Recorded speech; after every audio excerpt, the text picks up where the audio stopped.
Hello everyone, welcome to the channel. Before we dive into today's bear attack stories, I'd like to ask for your support by subscribing to the channel. Your subscription is very important to us, so please subscribe and leave a comment telling us which city you're watching from. We'll bring stories from areas near you.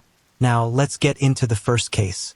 6 weeks after the attack, I sat in my physical therapist's office, watching her examine the healing wounds on my left arm.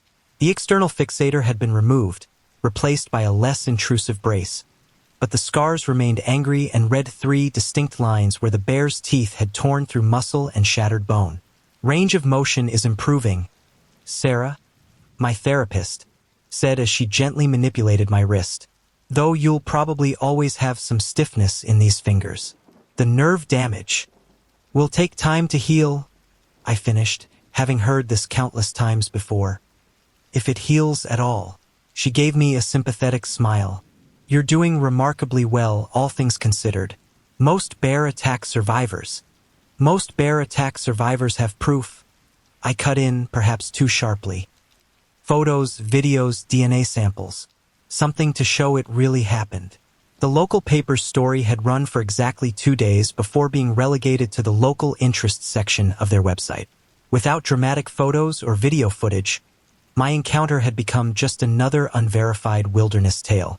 The rangers had never found the bear, and the rain had washed away any useful DNA evidence from the scene. My phone buzzed, another message from Mark, my hiking buddy from Seattle. Coming up this weekend. Thunder Creek Trail looking good. You in? I stared at the message, my hand trembling slightly. Mark meant well, but he didn't understand. Nobody did. How could they? They hadn't seen those eyes, hadn't felt those teeth. Still having the nightmares? Sarah asked quietly, noticing my reaction to the message. I nodded. Every night for 6 weeks, I'd relived the attack in my dreams. Sometimes I was running through endless fog, the sound of heavy breathing always just behind me. Sometimes I was pinned against that boulder again, watching those predatory eyes calculate my death. I always woke up sweating, my left arm throbbing with phantom pain. Have you considered talking to someone? Sarah suggested, not for the first time. There's a trauma specialist who works specifically with wilderness accident survivors. I'm fine, I said automatically. Just need time. But time wasn't erasing the memories. If anything, they were becoming sharper, more detailed. I could still smell the bear's wild musk, still feel the terrible pressure of its jaws, still hear the crack of bones breaking. Later that evening, I sat in my apartment, staring at my reflection in the darkened window. The woman looking back at me seemed older somehow, changed in ways that went deeper than the physical scars. My laptop was open to a local hiking forum where someone had posted about my attack. Anyone else hear about that supposed bear attack on Thunder Creek? No pictures, though.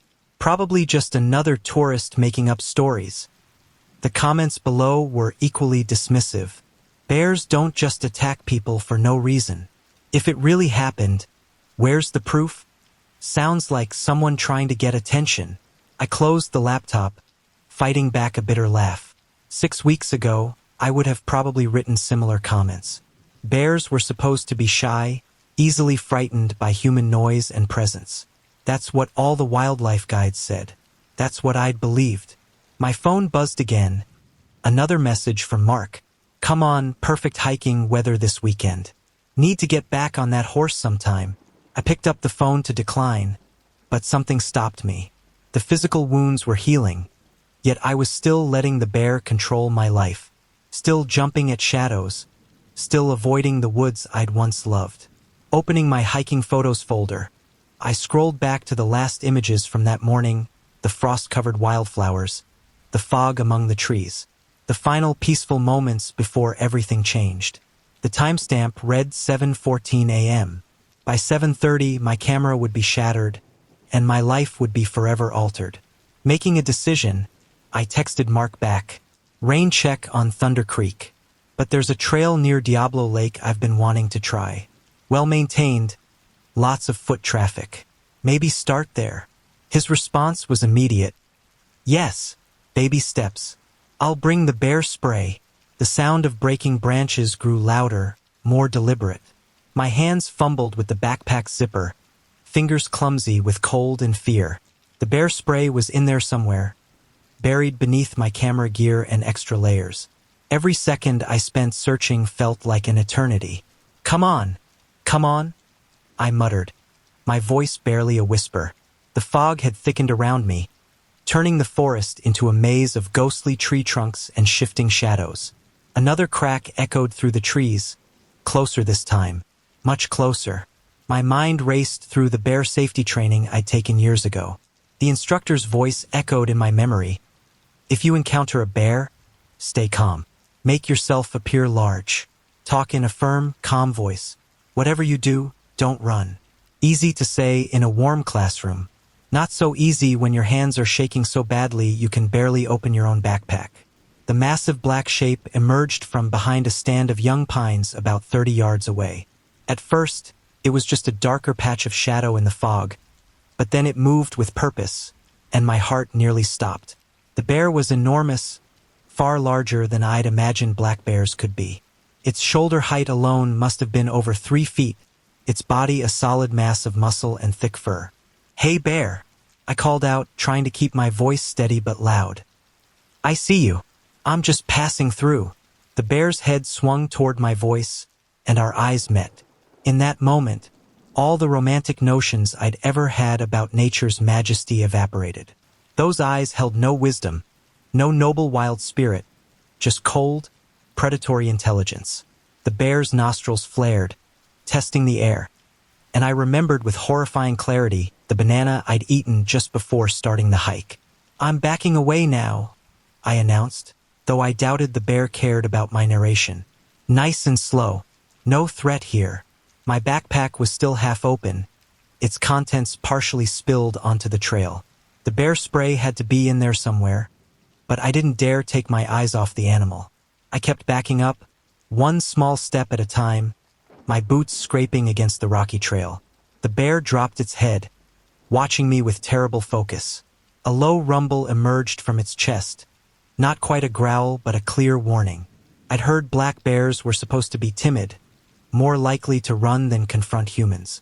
This one hadn't gotten that memo. "Help!"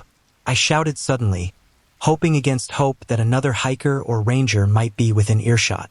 My voice echoed off the mountainside, startling a pair of ravens into flight.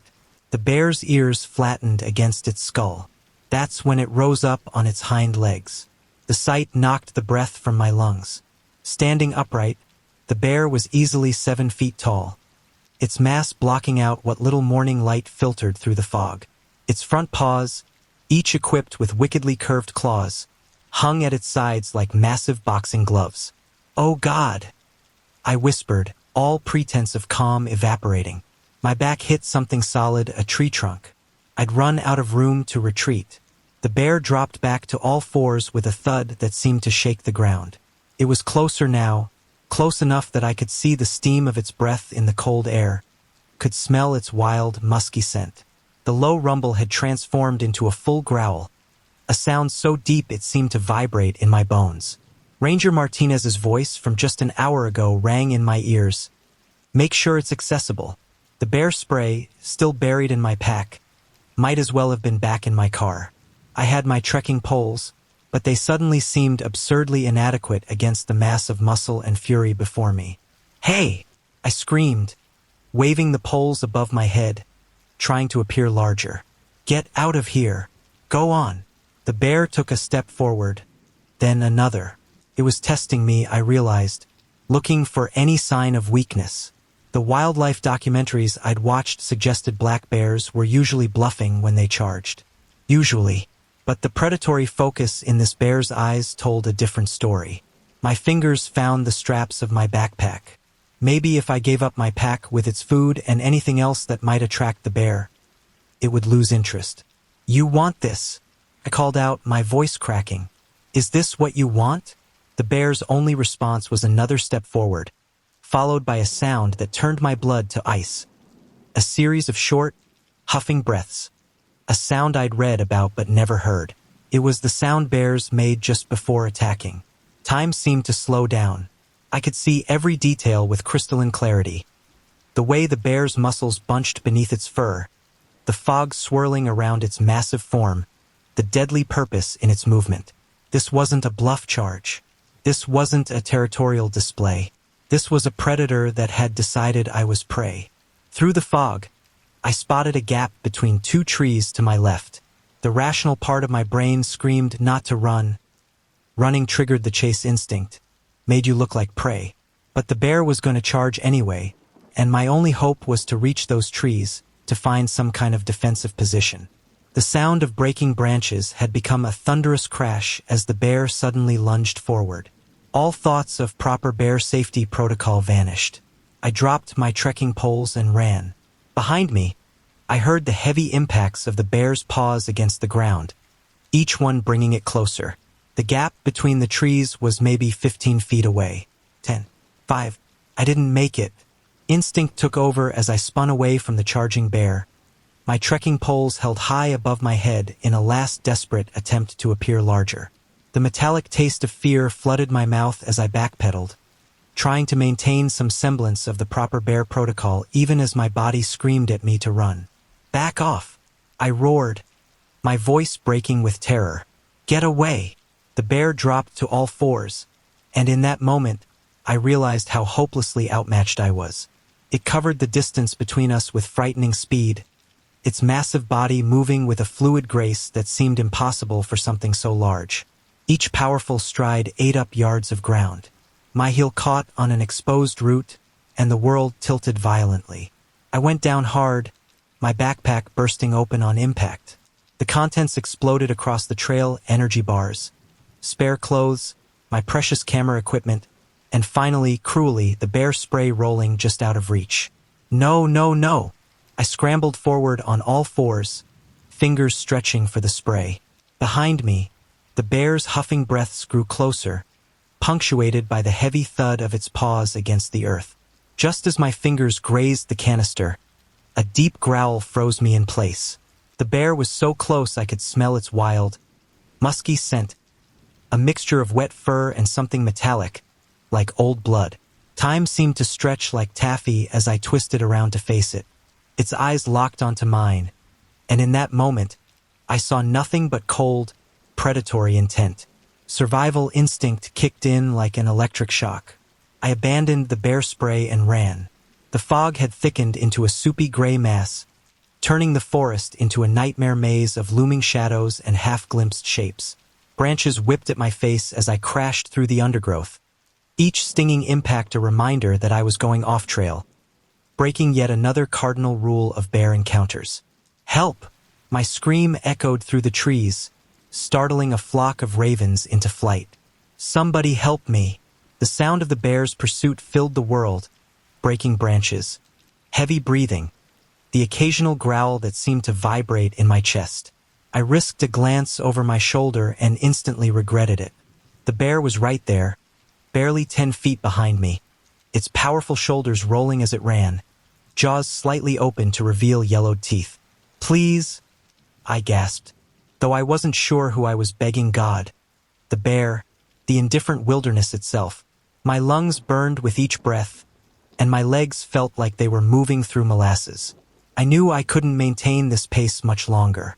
Black bears could run at speeds up to 35 miles per hour, a fact that my panic-stricken brain helpfully supplied. A fallen log appeared suddenly in the fog.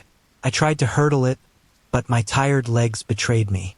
My foot caught the rough bark, and I went down again, this time landing face first in a patch of wet leaves and moss.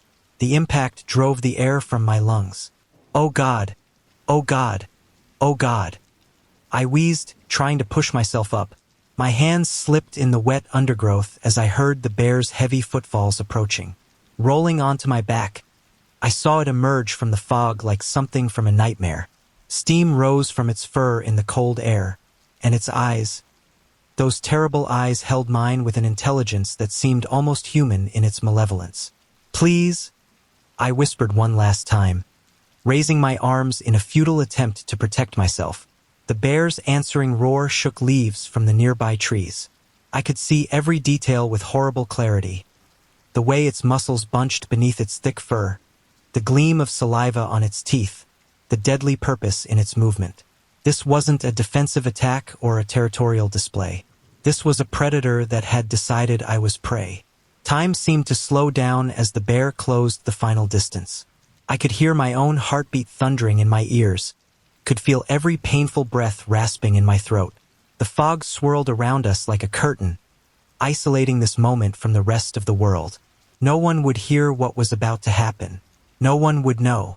My fingers scrabbled in the leaf litter, searching for anything, a branch, a rock, something to defend myself with. They found only wet leaves and soft earth. I was completely, utterly helpless. The bear reared up on its hind legs one final time, its massive form blotting out what little light filtered through the fog. In that moment, all my years of hiking experience, all the wilderness training and bear safety protocols, meant nothing. I was no longer a photographer, no longer even really human. I was just another animal about to die in these ancient woods. The attack, when it came, was devastatingly fast. The bear dropped its full weight forward, and I caught a final glimpse of those terrible eyes before the world exploded into pain and darkness. My last coherent thought was of Ranger Martinez and her warning about the bear spray. She'd been right, of course, but that knowledge wouldn't help me now. The forest, indifferent to my fate, swallowed my screams. The impact hit me like a freight train, driving me deeper into the wet earth. 300 pounds of muscle and fury crashed down, knocking every bit of air from my lungs. Time fragmented into a series of horrifically clear snapshots. The bear's hot breath on my face, the flash of yellowed teeth, the overwhelming pressure of its weight. Then came the pain. The bear's massive jaws clamped down on my left arm, and the world went white with agony. I heard myself screaming, the sound strangely distant and disconnected, as if happening to someone else. Through the fog of pain, I felt the horrible grinding sensation of teeth meeting bone. "Get off!" I shrieked, my voice raw and animal. "Please, get off!" The crack of breaking bone cut through my screams like a gunshot. My left arm exploded in fresh agony as the bear's jaws worked deeper, crushing flesh and shattering bone with terrifying ease. I could feel warm blood soaking my sleeve, could smell the metallic scent mixing with the bear's wild musk. Time seemed to slow down, each second stretching into an eternity of pain and terror. The wildlife documentaries I'd watched had never captured this, the sheer, overwhelming intimacy of being attacked by a predator. I could see every detail of the bear's face, the moisture on its black nose, the flecks of amber in its dark eyes, the way its fur moved with each powerful movement of its jaw. "Help!" I tried to shout, but it came out as little more than a whimper. "Somebody, please!" The bear released my arm for a moment, adjusting its grip. In that brief reprieve, clarity cut through the pain-induced haze. My right arm was still free. My remaining trekking pole lay just inches from my fingers, half buried in the leaves where I'd fallen. Another snap of bone brought fresh waves of agony. Black spots danced at the edges of my vision as shock began to set in. I knew with terrible certainty that if I passed out now, I would never wake up. "Focus," I gasped to myself. "Focus." The bear was so intent on my left arm that it didn't notice my right hand inching toward the trekking pole. Each movement sent fresh waves of pain through my body as the predator's weight shifted above me. I could feel my consciousness starting to slip, the edges of the world growing dim. My fingers brushed the cold metal of the pole. Time compressed into a single moment of crystal clarity. I could hear my own heartbeat, feel each ragged breath, smell the rich earth beneath me and the wild scent of the bear. All my years of hiking, all my careful preparation and safety protocols had led to this moment. "You're not!" I gritted through clenched teeth, wrapping my fingers around the pole. "Killing me today!" With every ounce of strength I had left, I drove the trekking pole toward the bear's face. The metal tip connected with its sensitive nose, not enough to do real damage, but enough to surprise it. The bear's grip on my arm loosened slightly as it flinched back. Adrenaline surged through me, temporarily drowning out the pain. I struck again, this time catching the bear near its eye. A spray of blood, mine or the bear's. I couldn't tell, spattered across my face. The bear released my arm with a roar that seemed to shake the very ground. I screamed back, a sound of pure rage and desperation, swinging the pole wildly at its face. Another hit connected with its nose, and this time the bear reared back, momentarily confused by this sudden resistance. "Get back!" Each word was punctuated by another swing of the pole. My left arm hung useless at my side, but survival instinct gave my right arm impossible strength. The metal tip of the pole glinted with blood in the filtered sunlight. The bear huffed in surprise, backing away a few steps. Its eyes still held that terrible intelligence. But now there was something else there too, uncertainty. It hadn't expected its prey to fight back with such ferocity. I kept swinging the pole, my movements growing wilder and less coordinated as blood loss and shock began to take their toll. The world tilted and swayed around me, but I forced myself to stay conscious, to keep fighting. The alternative was death. "Come on!" I screamed, the words tearing at my raw throat. "Come on!" Blood dripped steadily from my mangled left arm, forming a dark pool in the leaves beneath me. Each heartbeat sent fresh waves of agony through my body. I knew I couldn't keep this up much longer. Either the bear would renew its attack, or shock would claim me. But something had changed in the dynamic between predator and prey. The bear huffed again, pawing at its nose where the pole had struck. It took another step back, then another. The certainty had been shaken. I struck out one final time with the pole, catching the bear across its snout. The blow was weak. My strength was fading fast, but it was enough. The bear dropped to all fours and backed away, shaking its massive head in confusion. Through the gray haze that was rapidly overtaking my vision, I watched as the predator retreated into the fog. Its dark shape seemed to waver and distort, like something from a fever dream. Only those eyes remained clear, still watching. Still calculating. Then it was gone, leaving me alone with my pain and the sound of my own labored breathing. I had survived, but as consciousness began to slip away, I realized this was only the beginning of my struggle. The bear's retreat didn't register immediately through the haze of pain and shock. I lay there, trekking pole still clutched in my trembling right hand, waiting for the massive predator to emerge again from the fog. Each heartbeat sent fresh pulses of agony through my shattered left arm, and I could feel blood soaking through my jacket sleeve. "Stay awake," I whispered to myself, voice hoarse from screaming. "Stay awake." Moving with agonizing slowness, I dragged myself backward until I felt solid rock against my spine, a large boulder that had fallen from the cliff face above. The rough surface dug into my back, but I welcomed the discomfort. Pain meant consciousness, and consciousness meant survival. A sound in the undergrowth made me jerk my head up, sending waves of dizziness washing over me.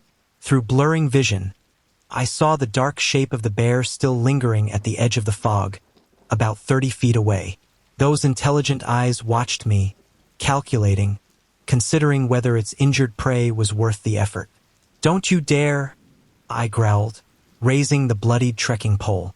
My arm shook with exhaustion, but I forced myself to hold it steady. "Don't you fucking dare come back." Blood dripped steadily from my mangled left arm, forming a growing dark pool on the forest floor. The sleeve of my jacket was shredded, revealing glimpses of white bone through torn flesh. I tried not to look at it directly. The sight alone might be enough to make me pass out. The bear huffed, taking a step forward. The sound of its heavy paw crushing fallen leaves sent a jolt of adrenaline through my system, temporarily clearing my vision. "Stay back," I screamed, swinging the pole in a wild arc. The movement sent fresh waves of agony through my body, but I kept swinging.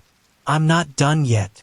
My voice echoed through the trees, startling a pair of ravens into flight. Their harsh calls seemed to mock my defiance. The bear paused, its head tilting slightly as it assessed this noisy, desperate prey. A distant memory surfaced through the pain, a wilderness survival instructor explaining that predators were ultimately pragmatic. They wouldn't risk serious injury if easier prey was available. My earlier strikes to the bear's sensitive nose had made it reconsider its attack, but I wasn't safe yet. Show weakness now and it would charge again. Come on then, I shouted, forcing steel into my voice despite the fear and pain. You want more of this? I struck the trekking pole against the boulder, creating a sharp metallic ring that echoed through the forest. The bear flinched at the sound, taking half a step back. I seized on its hesitation, striking the rock again and again. Each impact sent shockwaves of pain up my arm, but I couldn't stop. The moment I showed weakness would be the moment the bear decided to finish what it started. That's right. Another strike against the rock. Get out of here. My vision swam, darkness creeping in at the edges. Blood loss and shock were taking their toll, but I couldn't afford to pass out. Not yet. Not while those predatory eyes still watched from the fog. The bear huffed again, pawing at its injured nose. A thin stream of blood trickled from where the trekking pole had struck it. Good. Let it remember that prey could fight back. Let it remember that humans weren't easy meat. I said. My voice was weakening, but I forced the words out anyway. Get out of here. Each word was punctuated by another strike of the pole against rock. Something changed in the bear's posture, a subtle shift that my primitive hindbrain recognized before my conscious mind could process it. The predatory focus was fading, replaced by uncertainty. The easy meal it had anticipated had turned into something else entirely. The bear took another step back, then another. Its movements were almost reluctant, as if it couldn't quite believe it was retreating from something as small and weak as a human. But the fundamental calculus of survival had shifted. The potential reward no longer outweighed the risk. I kept striking the pole against the rock, though my movements were growing weaker. Black spots danced across my vision, and the world seemed to tilt and spin around me. The only things that remained clear were those eyes, still watching from the shadows. Go on, I gasped, the words barely audible now. Go. Find something easier to kill. As if in response, the bear shook its massive head one final time and turned away, disappearing into the fog like a nightmare fading at dawn. The sound of its retreat, breaking branches and rustling leaves, grew fainter until only the normal sounds of the forest remained. I waited, counting heartbeats, expecting the bear to charge again at any moment. 10 seconds, 20, 30. The forest had resumed its usual symphony of bird calls and wind through leaves. The immediate danger had passed. The trekking pole slipped from my nerveless fingers, clattering against the rocky ground. The adrenaline that had kept me going began to ebb, leaving behind waves of pain and bone-deep exhaustion. My left arm felt like it was on fire, and I could feel cold sweat soaking through my clothes. Okay, I whispered to the indifferent forest. Okay, made it. Made. But I hadn't made it. Not yet. The bear was gone, but I was alone in the wilderness with a shattered arm, significant blood loss, and no way to call for help.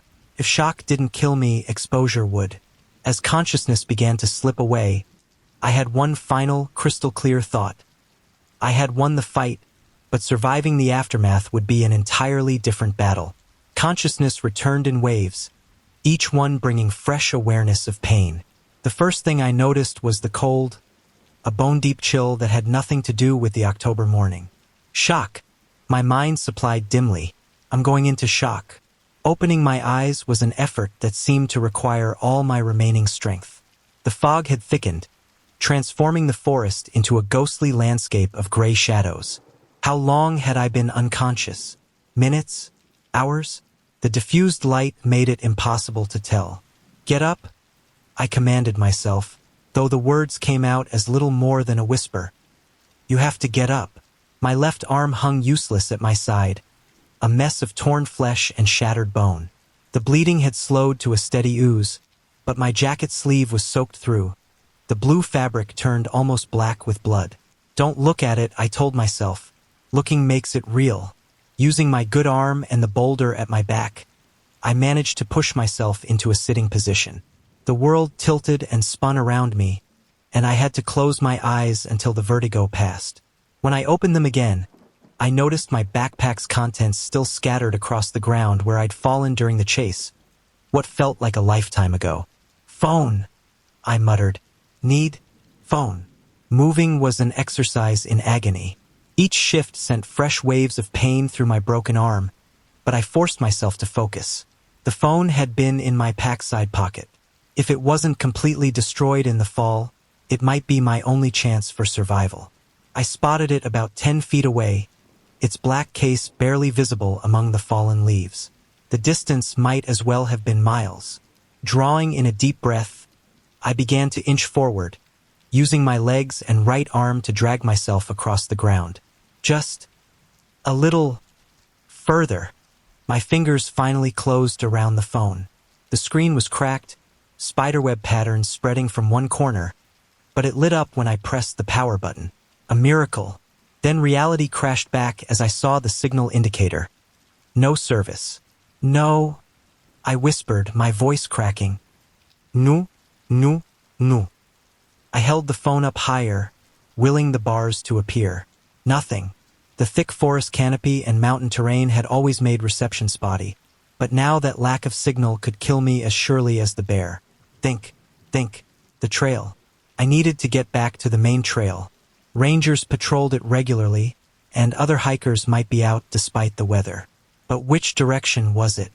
The chase and attack had left me disoriented, and the fog made everything look the same. I tried to activate the phone's GPS, but the app crashed repeatedly. The fall must have damaged more than just the screen.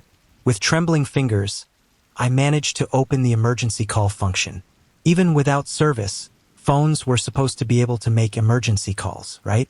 911, what's your emergency? The sound of the operator's voice nearly made me sob with relief. Help, I croaked. Bear attack, Thunder Creek Trail, North Cascades. Static crackled through the speaker. Your location, breaking up, stay. Please, I begged as the connection deteriorated. I'm hit badly. Lost on Thunder Creek Trail. Black bear attack. Please. The line went dead. I stared at the phone's cracked screen, willing it to reconnect, but the emergency call function now showed an error message. At least they had gotten part of my message. They would know someone was hurt on Thunder Creek Trail. But would they find me in time? The cold was getting worse, seeping into my bones. I knew I needed to move, to generate heat and find help, but my body felt impossibly heavy. The edges of my vision were starting to darken again. No, I growled, pinching my right arm hard. Stay awake. Using the boulder for support, I managed to get my feet under me. Standing sent a wave of dizziness washing over me, and I had to lean against the rock until the world stopped spinning. My legs felt like they were made of rubber, barely able to support my weight. Which way? The fog made everything look alien and unfamiliar. I closed my eyes, trying to visualize the chase. We'd gone downhill, I remembered. The bear had chased me down the slope, so the trail must be uphill.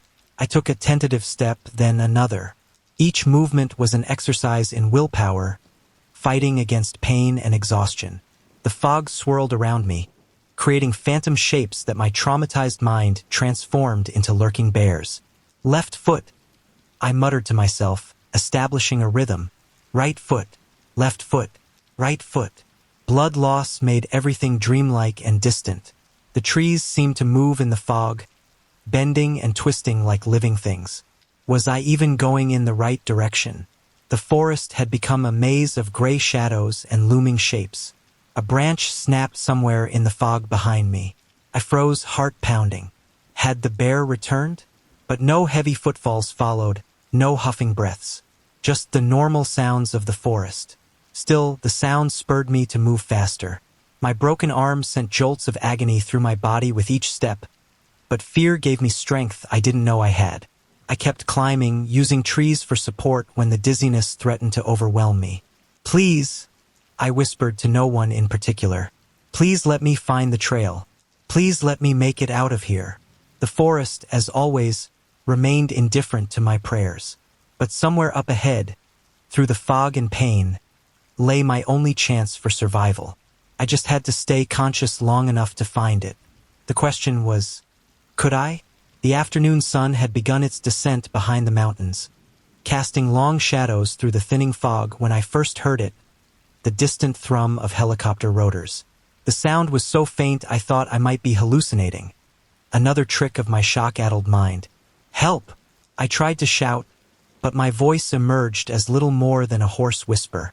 Hours of screaming during the attack had left my throat raw and useless. I'm here! I had been stumbling through the forest for what felt like eternity, using trees for support as my strength steadily drained away.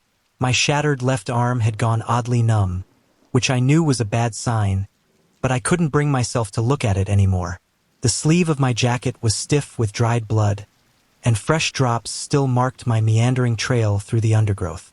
The helicopter sound grew stronger, then faded again. They were searching in a grid pattern, I realized. Standard search and rescue procedure. But in these dense woods, would they be able to see me through the canopy? Please, I croaked, sliding down against yet another tree. Please hear me. My vision blurred, the forest spinning around me in lazy circles. The blood loss and shock were taking their final toll. I knew with terrible certainty that if I passed out again, I wouldn't wake up. The afternoon temperature was dropping rapidly, and hypothermia would claim me long before another bear could. The helicopter returned, closer this time. Through the breaks in the canopy, I caught glimpses of its dark shape passing overhead. Search and rescue. They had gotten my garbled 911 call. They were looking for me. Drawing on my last reserves of strength, I fumbled with my phone again. The screen was even more shattered than before, but it still powered on. No signal, but maybe the camera flash. With trembling fingers, I activated the flash and pointed it skyward through a gap in the trees. Click, click, click. Each flash seemed pathetically weak in the fading daylight, but it was all I had left. The helicopter's sound began to fade again, and despair crashed over me like a physical wave. They were going to miss me. I was going to die here, alone in these indifferent woods. Just another statistic in the park's incident reports. Then I heard it, a human voice calling through the trees. Hello? Are you out there? Here? I tried to shout, but my voice failed me completely. Desperation gave me an idea. I grabbed a fallen branch with my good arm and struck it against the nearest tree trunk. The sound was sharp and distinct in the evening air. Did you hear that? Another voice closer. Over there. I struck the tree again, then again. Each impact sent fresh waves of pain through my body, but I kept hitting. Bang, bang, bang. Primitive signal that said, I'm here. I'm alive. Please find me. Flashlight beams cut through the growing darkness, sweeping back and forth through the trees. I could hear the crunch of boots on leaves, growing closer. I see something. A beam of light found me, and I tried to shield my eyes with my good arm. Over here. We've got her. The next few minutes passed in a blur of activity and voices. 2 rangers materialized from the gloom, their orange rescue vests almost glowing in the fading light.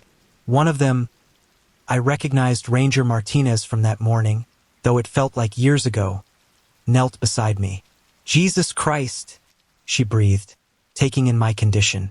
Hold on, we're going to get you out of here. Into her radio. Subject located. We need immediate medical evac. Multiple trauma, severe blood loss, possible shock. The other ranger, his nameplate read Thompson, was already pulling supplies from his pack. Can you tell me your name? He asked, his voice calm and professional as he began assessing my injuries. Lisa, I managed to whisper. Bear. We know, Martinez said, draping an emergency blanket around my shoulders. The silvery material crinkled loudly in the growing darkness. We found your backpack and there was a lot of blood. You did good, Lisa. You did really good. The sound of the helicopter grew deafening as it located a small clearing nearby for landing. The downdraft sent leaves and debris swirling through the air, creating ghostly patterns in the rescue team's flashlight beams. BP's dropping, Thompson called out as he wrapped a pressure bandage around my mangled arm. We need to move her now. More rescuers appeared with a stretcher. The pain of being moved onto it finally proved too much, and I felt consciousness starting to slip away again. But this time I wasn't alone. "Stay with us, Lisa." Martinez's voice seemed to come from very far away. "The hard part's over. We've got you now." As they carried me through the darkening forest toward the helicopter, I caught one final glimpse of the trees where I'd fought for my life. The fog had lifted completely now, revealing the ancient pines in all their indifferent majesty. Somewhere in those shadows, a black bear was probably already forgetting our encounter, moving on to easier prey. But I would remember. The forest had changed me in ways I was only beginning to understand. "Loading now," someone called out over the roar of the helicopter. "Hospitals standing by." The last thing I heard before unconsciousness finally claimed me was Martinez's voice, steady and reassuring. "You're going to make it, Lisa. You're going to make it." And in that moment, for the first time since the attack, I believed it was true. The fluorescent lights of the emergency room stabbed at my eyes as consciousness returned. Voices floated around me, clinical and urgent, accompanied by the steady beep of medical monitors. BP's stabilizing. Multiple compound fractures to the left radius and ulna. Significant tissue damage. "We need to get her into surgery now." I tried to focus on the doctor's face hovering above me, but the edges of my vision kept blurring. The pain in my arm had transformed into something distant and cottony. Morphine, probably. My thoughts felt slow and disconnected, drifting like leaves in a stream. Lisa. A nurse appeared in my field of vision. "Can you hear me? You're at Harborview Medical Center in Seattle. You're safe now." I managed a slight nod, my throat too dry to speak. Seattle. They'd airlifted me all the way to Seattle. The realization of how serious my injuries must be sent a chill through me that had nothing to do with blood loss. "We're going to take you into surgery soon," the nurse continued, checking my 4 lines. "Dr. Patel is one of our best orthopedic surgeons. He's going to repair the damage to your arm." The mention of my arm made me try to look down, but the nurse gently stopped me. "Let's not worry about that right now. Focus on staying calm. You're in good hands." More voices joined the chorus around my bed. Words like vascular damage and nerve reconstruction filtered through my drug-hazed consciousness. Someone was shining a light in my eyes, checking my pupil response. "Ms. Grant."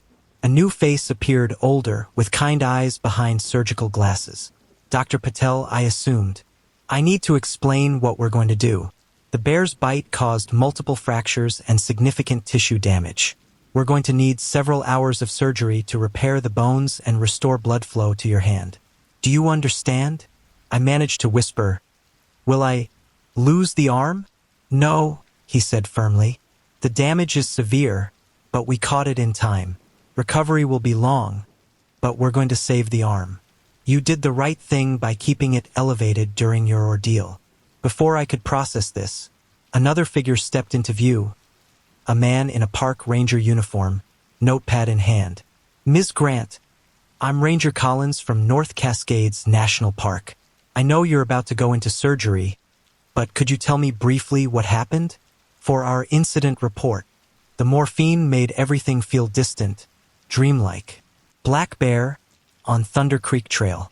Tried to look big, make noise. Didn't work. It charged. Do you remember how large the bear was? Huge. Maybe 300 pounds. Dark brown, almost black.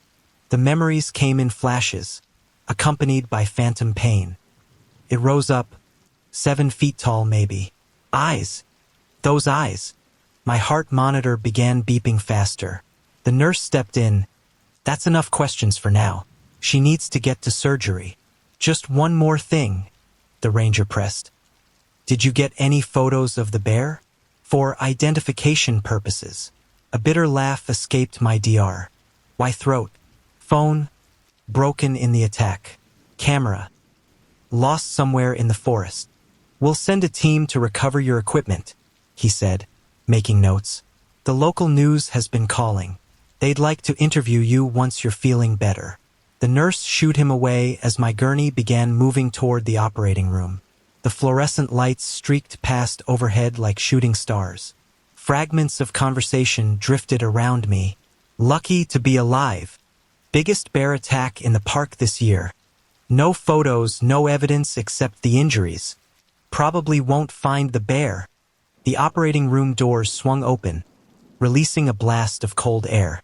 Medical staff moved around me with practiced efficiency, attaching monitors, adjusting equipment. Someone was placing a mask over my face. Count backward from 10, a voice instructed. 10, 9, 8. The anesthetic pulled me under, and I dreamed of dark eyes watching from the fog. Hours later, or maybe days, time had lost all meaning. I surfaced slowly from the surgical haze. My left arm was immobilized in a complex arrangement of pins, rods, and bandages. The pain was there, waiting behind the wall of medication, but for now it remained distant. A different nurse was checking my vitals. Sunlight streamed through the window, suggesting at least one day had passed. On the small table beside my bed, I spotted a local newspaper. The headline caught my eye: Hiker survives bear attack in North Cascades. Subheading: No photos, but injuries tell harrowing tale. You're quite the local celebrity, the nurse said, noticing my gaze. The morning news wants to interview you. Though without pictures, they'll probably lose interest soon enough. I closed my eyes, remembering the bear's massive form rising through the fog. No one would ever see what I saw. No one would ever truly understand what happened in those woods. Already, the story was fading into just another wilderness cautionary tale. The rangers found your backpack, the nurse continued, adjusting my morphine drip. Cameras smashed beyond repair. I'm afraid. Phone too. But they saved your memory card. It's in that drawer if you want it. I thought about the photos I'd taken that morning, the frost-covered wildflowers, the fog among the trees, the last peaceful moments before everything changed. But I knew those images would never capture the reality of what followed. Some experiences couldn't be photographed. Some memories were carved not onto memory cards, but into bone and tissue and psyche. As if reading my thoughts, the nurse touched my good hand gently. Get some rest. The hard part's over. But as I drifted back to sleep, I knew she was wrong. The physical wounds would heal, but the memories, those would last forever. And somewhere in the North Cascades, a black bear continued its ancient patterns, neither malevolent nor merciful, simply being what it was born to be. The only evidence of our encounter was written in my scars and in the darkness behind my eyelids, where those predatory eyes still watched, waiting. 2 days after surgery, Ranger Martinez picked me up from Harborview Medical Center in her official Park Service truck. My arm was secured in a complex external fixator, held together by metal pins and rods that made it look like something from a science fiction movie. The doctors had warned me about the long recovery ahead, months of physical therapy, possible additional surgeries, and the likelihood of permanent nerve damage. You sure you want to do this? Martinez asked as we pulled into the Thunder Creek Trailhead parking lot. The morning fog looked exactly like it had 2 days ago, clinging to the trees like ghostly shrouds. Nobody would blame you for skipping the incident report walkthrough. I stared at the familiar wooden trail sign through the truck's windshield. My heart was racing, but I forced my voice to remain steady. I need to do this, for the report and for myself. Martinez nodded, understanding. She'd been doing this job long enough to know that sometimes survivors needed to face their demons. We'll take it slow. The area's been marked off as a crime scene, though honestly, the rain has probably washed away most of the evidence. We started up the trail, Martinez carrying both our packs. Every step felt like walking through molasses, my body remembering the terror of that morning. The forest sounds, birds calling, wind in the trees, seemed unnaturally loud. Here's where I first saw you, Martinez said softly as we passed the trailhead kiosk. Checking your GPS, looking so confident. I almost didn't give you the bear warning. Would it have made a difference? I asked, my good hand unconsciously touching the fixator on my left arm. She shook her head. Sometimes they just happen. Bears are wild animals. No amount of preparation can guarantee safety. We continued up the trail, following my original route. The morning was eerily similar, the same October chill, the same fog among the trees. But everything looked different through the lens of what had happened. "This is where I stopped to photograph the wildflowers," I said, pointing with my good arm. The flowers were gone now, trampled during the search and rescue operation. Martinez made notes in her official report. "And the bear first appeared?" "Over there." I pointed to a stand of young pines. "It came through those trees." I remember thinking how fast it moved for something so large. We pushed on, following the signs of my panicked flight through the underbrush, broken branches, disturbed earth, and the occasional strip of crime scene tape marking key locations. The rangers had done their best to document everything, but nature was already erasing the evidence. "The attack happened here," Martinez said as we entered a small clearing. Yellow police tape marked off the area where my blood had stained the ground. The rain had washed most of it away, but darker patches still stained some of the rocks and leaves. I stopped at the edge of the tape, my legs suddenly weak. The boulder I'd pressed against during my desperate defense still stood like a silent witness. My remaining trekking pole had been collected as evidence, though they'd offered to return it once the investigation was complete. "Do you want to walk us through what happened?" Martinez asked gently. I closed my eyes, the memories flooding back with crystal clarity. "The bear knocked me down here. I tried to get to my bear spray, but it was buried in my pack. I grabbed my arm. I could hear the bones breaking. Somehow I got hold of the trekking pole. My voice trailed off as movement caught my eye. A large black shape in the undergrowth about 50 yards away. My heart stopped. Martinez's hand went to her sidearm, but then she relaxed. "Just a black stump," she said. "Though there have been fresh bear signs in the area. They're territorial, it's probably still around." I stared at the stump, remembering those predatory eyes. "You won't find it, will you?" "Probably not," she admitted. "Without photos or DNA evidence, we can't even prove which bear did this. We've posted warning signs and increased patrols. But," she shrugged, "it's wilderness. Bears do what bears do." Local hikers were already treating my attack as just another campfire story. Without pictures, without the bear itself, the incident would fade into park statistics. Just another reminder that humans were visitors here, not masters. "Your camera was here," Martinez said, pointing to a spot near the boulder. The shattered remains had been collected with the other evidence. Memory card was intact, but just landscapes and flowers, I finished. Nothing of the attack. We stood in silence for a moment, listening to the forest. Somewhere out there, a bear was going about its day, perhaps hunting, perhaps sleeping, unconcerned with the trauma it had inflicted. The wilderness didn't care about human stories or human pain. "Ready to head back?" Martinez asked. I took one last look around the clearing. Already the forest was reclaiming it, new leaves covering the blood-stained ground, fresh shoots pushing through the disturbed earth. In a few months, there would be no sign anything had happened here. Nothing except the metal pins in my arm, the future scars, and the memories that would wake me in the night for years to come. "Yeah," I said finally. "I'm ready." As we turned to leave, I heard a branch snap somewhere in the fog-shrouded trees. Martinez didn't react, probably just natural forest sounds to her. But I knew better now. The wilderness had taught me its true nature, written its lesson in bone and blood. I was alive, but I would never again see these woods through innocent eyes. 6 weeks after the attack, I sat in my physical therapist's office, watching her examine the healing wounds on my left arm. The external fixator had been removed, replaced by a less intrusive brace, but the scars remained angry and read 3 distinct lines where the bear's teeth had torn through muscle and shattered bone.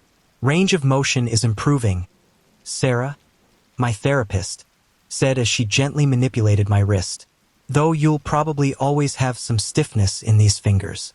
The nerve damage will take time to heal," I finished, having heard this countless times before. "If it heals at all." She gave me a sympathetic smile. "You're doing remarkably well, all things considered. Most bear attack survivors Most bear attack survivors have proof. I cut in, perhaps too sharply. Photos, videos, DNA samples. Something to show it really happened. The local paper's story had run for exactly 2 days before being relegated to the local interests section of their website. Without dramatic photos or video footage, my encounter had become just another unverified wilderness tale. The rangers had never found the bear, and the rain had washed away any useful DNA evidence from the scene. My phone buzzed, another message from Mark, my hiking buddy from Seattle. Coming up this weekend. Thunder Creek Trail looking good. You in? I stared at the message, my hand trembling slightly. Mark meant well, but he didn't understand. Nobody did. How could they? They hadn't seen those eyes, hadn't felt those teeth. Still having the nightmares? Sarah asked quietly, noticing my reaction to the message. I nodded. Every night for 6 weeks, I'd relived the attack in my dreams. Sometimes I was running through endless fog, the sound of heavy breathing always just behind me. Sometimes I was pinned against that boulder again, watching those predatory eyes calculate my death. I always woke up sweating, my left arm throbbing with phantom pain. Have you considered talking to someone? Sarah suggested, not for the first time. There's a trauma specialist who works specifically with wilderness accident survivors. I'm fine, I said automatically. Just need time. But time wasn't erasing the memories. If anything, they were becoming sharper, more detailed. I could still smell the bear's wild musk, still feel the terrible pressure of its jaws, still hear the crack of bones breaking. Later that evening, I sat in my apartment, staring at my reflection in the darkened window. The woman looking back at me seemed older somehow, changed in ways that went deeper than the physical scars. My laptop was open to a local hiking forum where someone had posted about my attack. Anyone else hear about that supposed bear attack on Thunder Creek? No pictures, though. Probably just another tourist making up stories. The comments below were equally dismissive. Bears don't just attack people for no reason. If it really happened, where's the proof? Sounds like someone trying to get attention. I closed the laptop, fighting back a bitter laugh. 6 weeks ago, I would have probably written similar comments. Bears were supposed to be shy, easily frightened by human noise and presence. That's what all the wildlife guides said. That's what I'd believed. My phone buzzed again. Another message from Mark. Come on, perfect hiking weather this weekend. Need to get back on that horse sometime. I picked up the phone to decline, but something stopped me. The physical wounds were healing, yet I was still letting the bear control my life. Still jumping at shadows. Still avoiding the woods I'd once loved. Opening my hiking photos folder, I scrolled back to the last images from that morning, the frost-covered wildflowers, the fog among the trees, the final peaceful moments before everything changed. The timestamp read 7:14 a.m. By 7:30, my camera would be shattered, and my life would be forever altered. Making a decision, I texted Mark back. Rain check on Thunder Creek. But there's a trail near Diablo Lake I've been wanting to try. Well-maintained, lots of foot traffic. Maybe start there. His response was immediate. Yes, baby steps. I'll bring the bear spray. I touched the scars on my left arm, feeling the ridges of healing tissue beneath my fingers. The bear was still out there somewhere, going about its wild existence, neither good nor evil, simply a force of nature, like the mountains themselves. The local hikers had moved on to new stories. The rangers had filed their inconclusive reports. Even my doctors talked about the attack in past tense, as if it were finished, over, done. But I knew better. The real story wasn't in the missing photos or the newspaper articles or the forum discussions. It was written in my scars, in my nightmares, in the way I now listened more carefully to the sounds of the forest. Standing up, I walked to my gear closet and pulled out my backpack. The new one, the old one, was still held as evidence somewhere in a Park Service storage room. Methodically, I began checking equipment. First aid kit, emergency beacon, bear spray, in an easily accessible side pocket this time. The forest had taught me its true nature, had marked me with teeth and claws to ensure I'd never forget. But it hadn't broken me.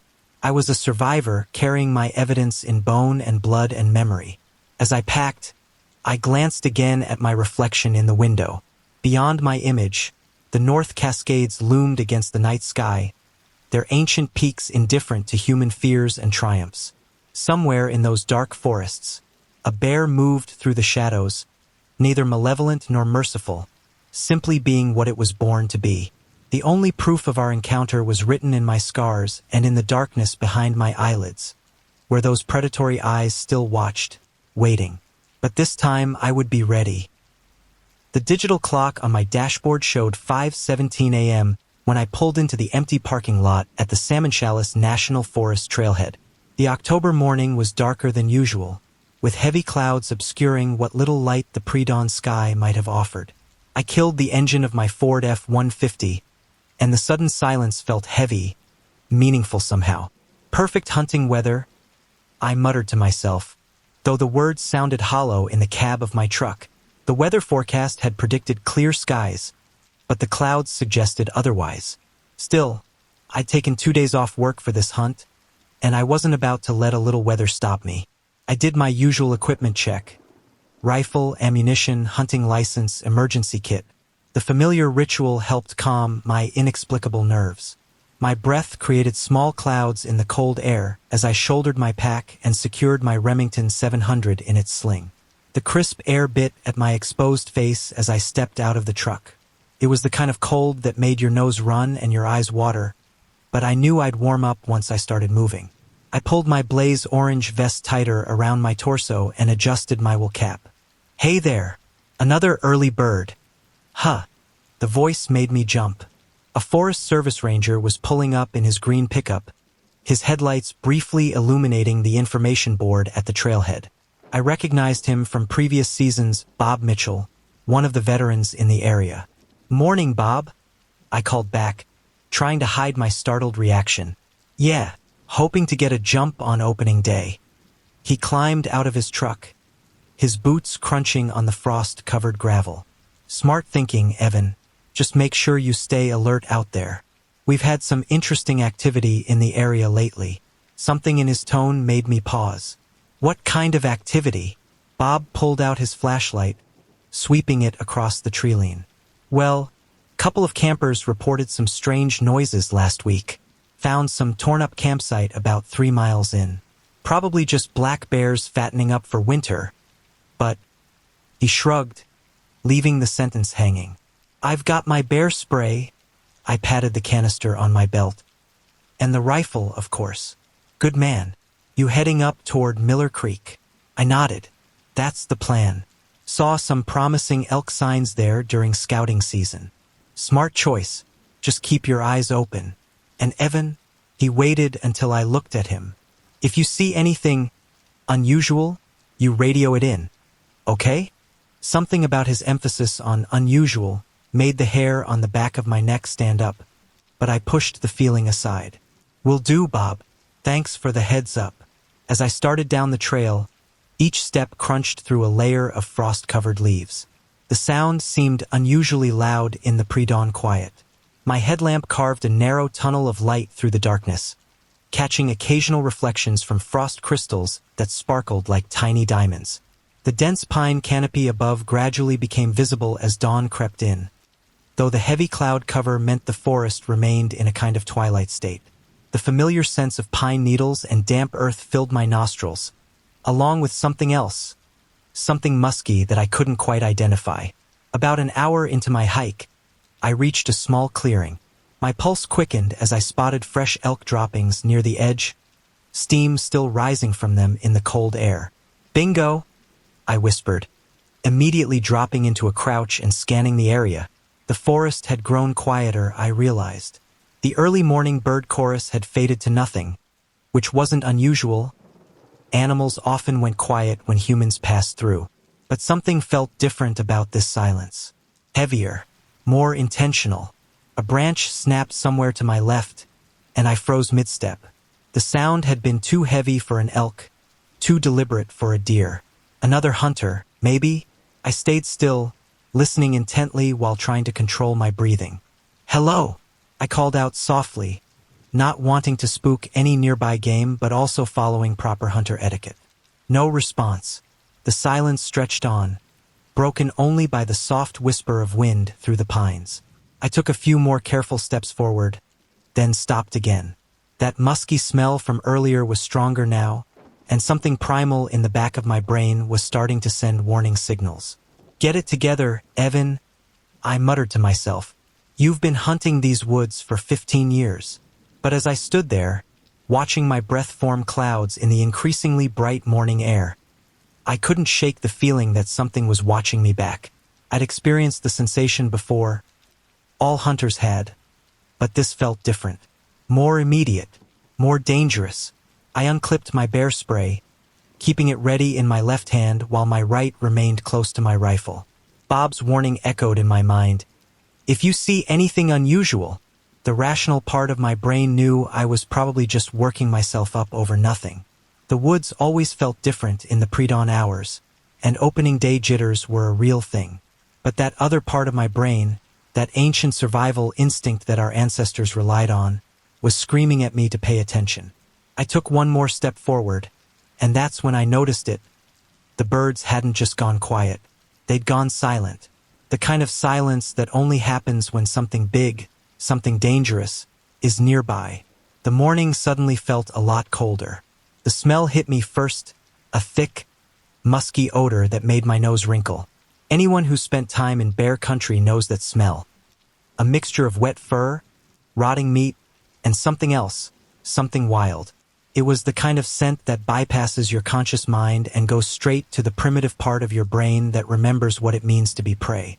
"Oh God," I whispered, my voice sounding thin in the morning air.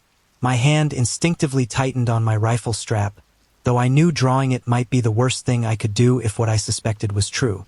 I'd smelled black bears before. They were common enough in these parts. This was different, stronger, more pungent. My mind flashed back to a wilderness training session I'd attended years ago, where the instructor had emphasized the distinctive odor of grizzlies. "It's like a black bear smell turned up to 11, he'd said. "When you smell it, your body will know before your brain does." He'd been right. I pulled my binoculars from their case, trying to keep my hands steady. The clearing ahead showed signs of recent activity, and I needed to know what I was dealing with. Through the lenses, the disturbed ground came into sharp focus. My breath caught in my throat. The earth had been torn up systematically, with rocks weighing up to 50 pounds flipped over and tossed aside like toys. Pine logs had been splintered and shredded, their innards exposed in a search for grubs and insects. This wasn't the work of a black bear. This was something much bigger. "Keep it together," I muttered, scanning the area methodically. "Just back away slowly." That's when I saw the prints. They were fresh enough that water was still seeping into the depressions. Massive paw prints with clear claw marks extending well beyond the toes. I'd seen enough track patterns to know these weren't from this morning or even last night. They were from within the last hour. My radio crackled to life, making me jump. Checking in on all hunters in the Miller Creek area. Bob's voice came through. "We've had a report of some unusual activity. Please respond with your location and status." I reached for my radio, but stopped. The sound of heavy breathing, not my own, froze me in place. It was coming from somewhere behind me, just out of sight. My hands shook as I slowly turned around, fighting every instinct screaming at me to run. The breathing grew louder, accompanied by the soft crunch of leaves under heavy weight. "This is Evans Mills," I whispered into the radio, keeping my movements minimal. "I'm about 3 miles in from the Miller Creek trailhead. I swallowed hard. "I've got company. Evan, get out of there now." Bob's voice was urgent. "We've got confirmed grizzly sign dash." The radio squawked and fell silent as I dropped it, my entire body freezing in place. There it stood, not 30 yards away, a massive grizzly bear, its shoulder height easily reaching my chest. The morning light caught its fur, a mix of brown and silver that would have been beautiful if it wasn't attached to 800 pounds of pure predator. Its head was low, ears flattened against its skull, classic signs of aggression that every mountain hunter knew to fear. Our eyes met, And in that moment, I understood something fundamental about nature that no amount of hunting or outdoor experience had truly prepared me for. I wasn't the hunter anymore. I wasn't even a threat. I was simply an intruder in its territory, and it was deciding what to do about that. The bear's nostrils flared, testing my scent on the air. A low growl rumbled from its chest, so deep I could feel it in my bones. My bear spray felt impossibly heavy on my hip, and my rifle might as well have been a toy for all the good it would do me at this range. "Hey, bear," I said softly, remembering my training through the fog of fear. Just passing through. The grizzly's muscles rippled under its fur as it took a step forward. My heart was pounding so hard I was sure the bear could hear it. Every wilderness training session, every safety protocol, every survival tip cycled through my mind in a useless cascade of information. The reality of facing down an apex predator made all of that seem absurdly inadequate. Another step. The bear was close enough now that I could see the steam from its breath in the cold morning air, could make out the darker rings around its small eyes. Those eyes held no malice, no evil intent, just a wild intelligence assessing a situation in its territory. "Evans." Bob's voice crackled through the radio at my feet. "Do you copy? Get out of there."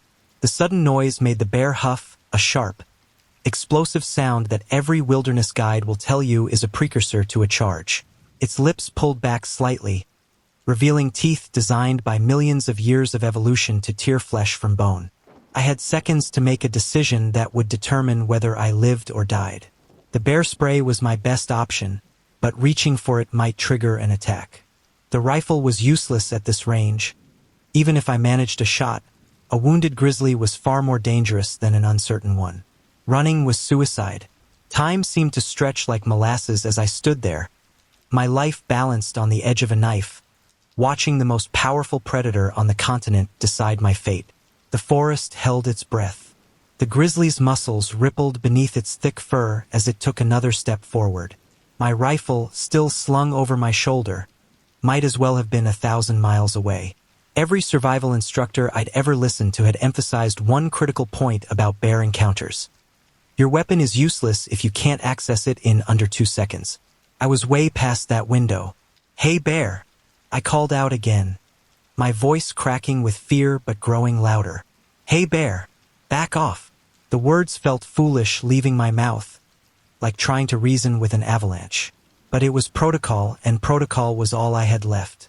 The massive predator responded by popping its jaws, a rapid clicking of teeth that every mountain guide dreads hearing. It was the ursine equivalent of a rattlesnake's warning, and I'd just run out of options.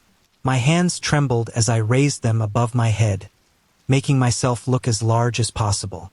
"Back off," I shouted with every ounce of authority I could muster. The sound echoed through the trees, sending a few ravens flapping away in protest. The bear huffed again, a deep explosive sound that sent a spray of condensation into the cold morning air. Its head lowered further, and I noticed its front paw starting to sway, another classic warning sign that I'd only ever seen in training videos. "This is Ranger Mitchell." My radio crackled to life again. "All units respond to Miller Creek Trail Sector 3. We have a possible bear-human confrontation in progress." The sudden noise made the grizzly flinch, and I saw its pupils dilate. Time slowed to a crawl as the bear's muscles bunched beneath its fur. I'd seen enough Discovery Channel documentaries to know what was coming, but nothing prepared me for the reality of seeing 800 pounds of apex predator launching itself toward me. The charge happened faster than my mind could process. One moment the bear was 20 yards away. The next it was covering ground with a speed that seemed impossible for its size. Its paws, each bigger than my face, threw up clouds of frost and leaves as it closed the distance. "No!" I screamed, finally breaking from my paralysis. Training kicked in, or maybe just blind instinct, and I started backing away while keeping my eyes on the bear. My hand fumbled for the bear spray on my hip, but my cold fingers felt thick and useless. The forest blurred around me as I moved backward, my boots catching on unseen roots and rocks. I could hear my own heartbeat thundering in my ears, nearly drowning out the sound of the bear's heavy breathing and powerful footfalls. Evans. Bob's voice came through the radio again, distant and irrelevant now. If you can hear me, use your spray. Use it now. But it was too late. My heel caught on a fallen branch and I felt myself starting to lose balance.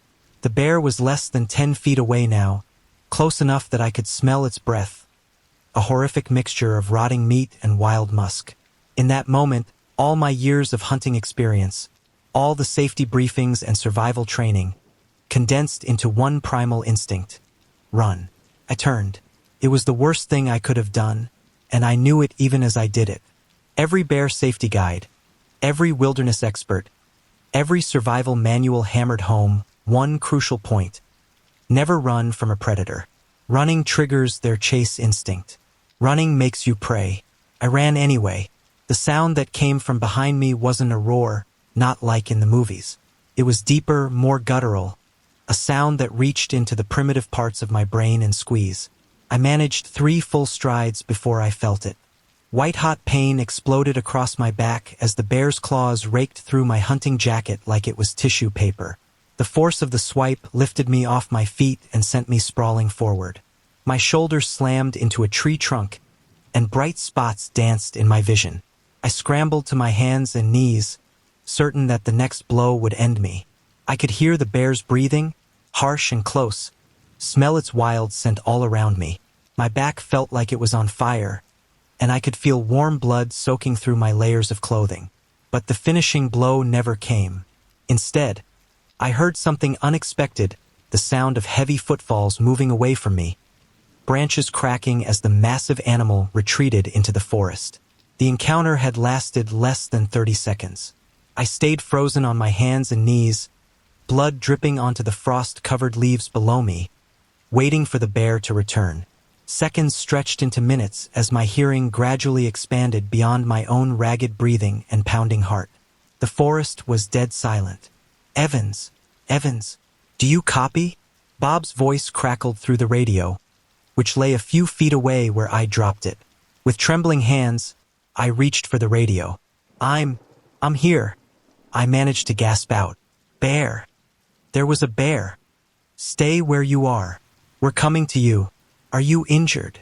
I tried to reach around to feel my back, but the movement sent fresh waves of pain through my body. Yes. My back. It got my back. Keep talking to me, Evans. Help is on the way. What's your 20? But I could barely focus on his words. All I could think about was the realization that slowly settled over me like the morning frost. I had just become one of those cautionary tales they tell in wilderness safety courses, and I was lucky to be alive to tell it. The pain hit me in waves, each one more intense than the last. White-hot lines of fire traced across my back where the grizzly's claws had torn through flesh and muscle. I could feel warm blood soaking through my thermal shirt and hunting jacket, creating a sickening wet sensation against my skin. Evans, talk to me. Bob's voice crackled through the radio again. What's your status? I tried to focus on his voice, using it as an anchor against the shock that threatened to overwhelm me. My hands trembled as I fumbled for the radio, nearly dropping it twice before managing to press the talk button. I'm still here, I gasped out. Bear's gone, but I'm bleeding pretty bad. Listen carefully. Bob's voice took on a controlled urgency. I need you to assess your injuries. Can you move all your limbs? I did a mental inventory, carefully testing each appendage. Yeah, everything moves, but my back. I tried to reach around again and immediately regretted it as fresh pain lanced through my shoulder blades. Don't try to touch the wounds, Bob commanded. Do you have your first aid kit? My pack had fallen off during the attack, landing a few feet away. Every movement sent new waves of pain through my body as I crawled toward it. Getting it now. Good. Take out the emergency pressure bandage.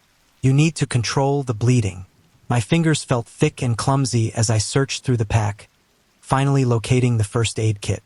The simple task seemed monumentally difficult as spots danced at the edges of my vision. I knew enough about shock to recognize the symptoms setting in. Can't reach my back properly, I admitted, frustration mixing with fear in my voice. Okay, listen, Take off your outer jacket, but leave your thermal on. Press your spare shirt against the wounds. We need to slow the bleeding until help arrives. I managed to shrug out of my torn hunting jacket, biting back a cry of pain as the movement pulled at the wounds. My thermal shirt was soaked through with blood, its usual white color now a deep crimson. Using my spare shirt as a makeshift pressure bandage, I wadded it up and pressed it against my back, leaning against a tree to hold it in place. I've got search and rescue mobilizing, Bob continued, but I need your coordinates. Can you check your GPS? My satellite phone was in my pants pocket, but my hands were shaking so badly I nearly dropped it.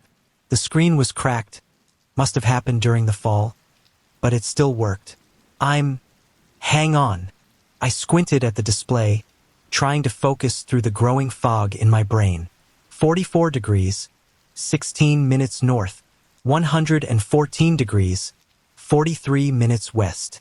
Good man, they're on their way. Now I need you to stay alert. Talk to me. Tell me about the bear. I knew what he was doing, keeping me conscious, gathering information, but I was grateful for the distraction. Bigger than any black bear I've seen. Brown with silver tips, probably 800 pounds. A branch snapped somewhere in the forest, and I jerked my head toward the sound, sending a fresh wave of pain through my body. Every shadow suddenly seemed to hold potential threats. The rational part of my brain knew that the bear was likely long gone, but trauma and blood loss were making it hard to think clearly. The bear's not coming back, Evans, Bob assured me, as if reading my thoughts. That was a defensive attack. If it wanted to do more damage. He didn't finish the sentence. He didn't have to. I checked my watch. 7:43 a.m. Less than 3 hours since I'd started this hunt. Felt like a lifetime ago. The morning sun was finally breaking through the clouds, creating shifting patterns on the forest floor that my addled brain kept interpreting as movement. How long until? I couldn't seem to finish the sentence. Life flight is 15 minutes out, Bob responded. Ground team is about 20 minutes behind them. Just keep that pressure on the wounds. Help is coming. I nodded, though no one could see me, and focused on keeping the shirt pressed against my back. The bleeding seemed to be slowing, but the pain was getting worse as the initial shock wore off. Each breath sent new spikes of agony through my torso. Getting kind of dizzy, I admitted after what felt like hours, but was probably only minutes. Stay with me, Evans. Tell me about your family. You've got kids, right? Yeah. Sarah's 12. Tommy's 9. Focus on them. What were you going to make with the elk meat? Sarah loves my elk chili. My words were starting to slur. The forest seemed to be spinning slowly around me, trees blurring into a green and brown kaleidoscope. I hear the chopper. Bob's voice seemed to come from very far away. Evans, do you hear it? Evans. I could hear the distant thump of helicopter blades, growing louder by the second. But it was getting harder to focus. The pain in my back had become a strange, distant sensation, as if it belonged to someone else. I knew that was a bad sign, but I couldn't remember why. Just hold on. Bob's voice crackled through the radio one last time. They're almost there. Evans? Evans, do you copy? The helicopter sound grew louder, drowning out everything else. The last thing I remember before the darkness took me was thinking about how much explaining I was going to have to do to Sarah and Tommy about why Daddy wouldn't be bringing home any elk this season. Then the forest tilted sideways, and everything went black. The rhythmic whump-whump of helicopter blades pulled me back to consciousness. Through blurred vision, I made out the forest canopy above me swaying from the downdraft, pine needles scattering like green rain. The sound grew deafening as the life flight helicopter maneuvered into position over a small clearing nearby. Patient is male, early 40s, conscious but disoriented. A voice shouted over the noise. I turned my head slightly to see a man in a bright orange rescue vest kneeling beside me. Must have been the ground team, but I had no memory of them arriving. Multiple lacerations across the upper back, significant blood loss. Sir? Sir? Can you hear me? Another rescuer appeared in my field of vision, her face serious as she checked my vital signs. I'm Amy with Search and Rescue. Can you tell me your name? Evans Mills? I managed, my voice sounding strange and distant to my own ears. Good, Evan. Stay with me. She was cutting away what remained of my thermal shirt, now stiff with dried blood. Bear attack, correct? I tried to nod, but the movement sent a fresh wave of dizziness through me. Grizzly. Jesus. I heard someone mutter as they exposed my back. Those are deep. Amy's professional demeanor didn't waver. Evan, I'm going to start in 4. You've lost a significant amount of blood. Just try to stay still for me. The helicopter had landed in the clearing, its rotors still spinning. I could hear more voices, medical terminology being shouted over the noise. BP is 90/60, pulse 120, possible nerve damage, 3 parallel lacerations extending from right scapula to left lumbar region. You're lucky, the EMT said as he helped secure me to a backboard. His face had gone slightly pale when he first saw the wounds, but his hands remained steady. Most people don't walk away from a grisly encounter. These cuts are deep, but they missed your spine by inches. The pain hit a new level as they lifted me onto the stretcher. Black spots danced at the edges of my vision, and I heard someone, maybe me, cry out, "Hang in there, Evan." Amy's voice cut through the haze. "We're getting you out of here." The world tilted and swayed as they carried me to the helicopter.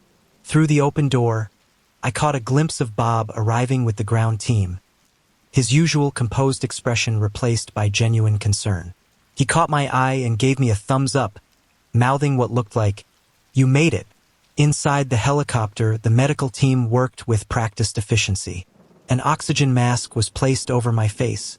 More IVs were started, and monitors began beeping their electronic rhythm. "Starting morphine now," someone announced. "Evan, you're going to feel a little lightheaded."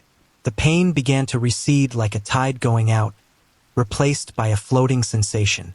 The helicopter lifted off, and I watched through the window as the forest fell away below us.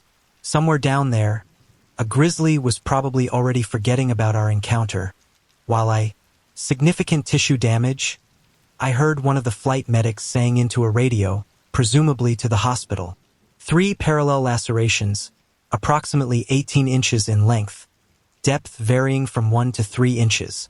Substantial blood loss, but no apparent organ involvement. The morphine was making it hard to focus, but I caught fragments of their conversation. "Rare for this area. Defensive swipe. Looks like. Could have been much worse. Evan." Amy's face appeared above me again. "We're about 10 minutes out from St. Luke's.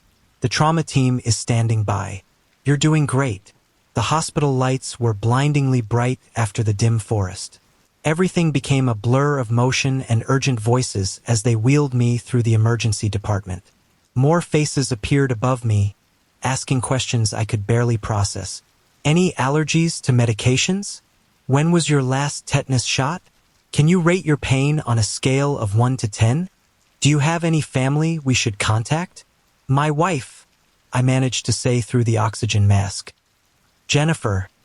She's at work. We'll contact her," someone assured me. "Just try to relax." I heard terms like plastic surgery consult and potential nerve damage being discussed as they transferred me to an exam table. The morphine was making everything seem distant and dreamlike, but I could still feel them cleaning the wounds, the sharp sting of local anesthetic, the pull of sutures. "These are going to leave some impressive scars," I heard one of the doctors say, "but you should regain full mobility with proper physical therapy." The bear's claws missed anything vital. That's remarkably lucky. Lucky. The word bounced around in my medication-addled brain. Lucky to be alive, they meant. Lucky that the grizzly had only swiped once before running off. Lucky that search and rescue had reached me so quickly. Lucky that the claws had missed my spine by mere inches. Through the haze of painkillers and exhaustion, I remembered something from my wilderness first aid training. A bear attack is like a car crash. The real work begins after you survive it. As they wheeled me toward surgery to repair the deeper tissue damage, I caught a glimpse of my torn and bloodied hunting jacket on a nearby gurney.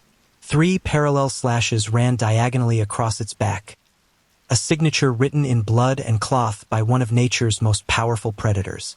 I was alive, but I knew, even through the morphine fog, that those 3 lines would be with me forever, not just in the scars on my back, but in my memories, my dreams, and my understanding of what it truly means to be at the mercy of something wild and unstoppable. The last thing I heard before the anesthesia took hold was someone saying, "Prep for wound debridement and primary closure. This is going to be a long one." Then darkness claimed me again, but this time it was gentle, medical, controlled. This time I knew I would wake up. 3 days after the attack, I was propped up in my hospital bed when Game Warden Mike Reeves walked in, notepad in hand. His weathered face carried the skeptical expression I'd come to recognize from law enforcement.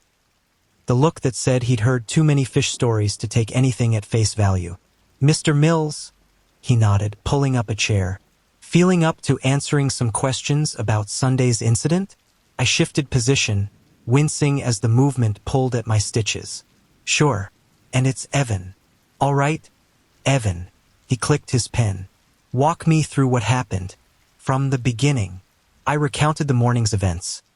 The early arrival, Bob's warning, the signs I'd noticed, and finally, the encounter itself.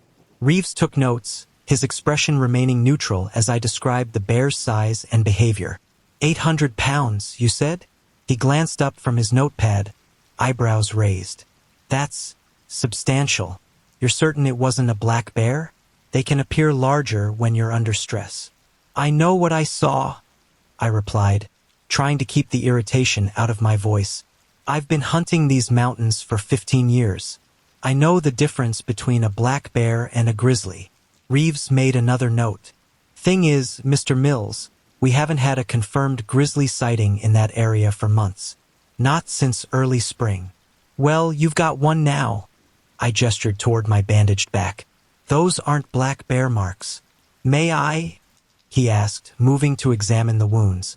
The doctor had just changed the dressings, and the 3 parallel gashes were visible, angry red lines running diagonally across my back. Reeves whistled low. "Those are impressive, but without clear photos or tracks." "The tracks were there," I interrupted. "Fresh ones. Water was still seeping into them when I spotted them. Unfortunately, the storm that came through Sunday night washed away most of the evidence." He closed his notebook. "And the Forest Service team that went back to secure the area found only partial prints, not clear enough for species identification." I let my head fall back against the pillow, frustration building. "Have you talked to Ranger Mitchell?" "He was on the radio with me during the whole thing." Bob's report mentioned unusual activity in the area, yes, but without concrete evidence. Concrete evidence?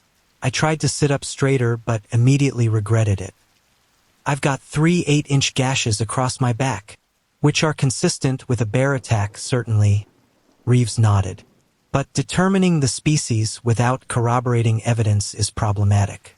Black bears in defensive situations can also inflict significant damage." The conversation was interrupted by a knock at the door.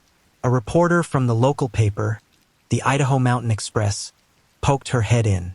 "Mr. Mills? I'm Sarah Chun from the Express. Would you mind answering a few questions about your encounter?" Reeves stood up. "I think that's all I need for now. We'll file this as a confirmed bear encounter. Species unidentified pending further evidence." He handed me his card. "If you remember anything else, give me a call." After he left, the reporter took his place, pulling out her phone to record. "So, Mr. Mills, can you tell our readers about your experience?" I repeated the story again, but I could see the same skepticism in her eyes that I'd seen in Reeves. When I finished, she glanced at her notes. "The game warden seems uncertain about the species identification. Would you like to comment on that?" "Look," I sighed. "I know what I saw. It was a grizzly. 800 pounds if it was an ounce. Silver-tipped fur, dish-shaped face, shoulder hump, all the classic markers. but there haven't been any confirmed grizzly sightings in this area for months. Yes, I know. I cut her off. Doesn't mean they're not there. She wrapped up shortly after, promising to send me a copy of the article. When it came out the following week, it was buried on page 6. Hunter claims grizzly attack in salmon chalice.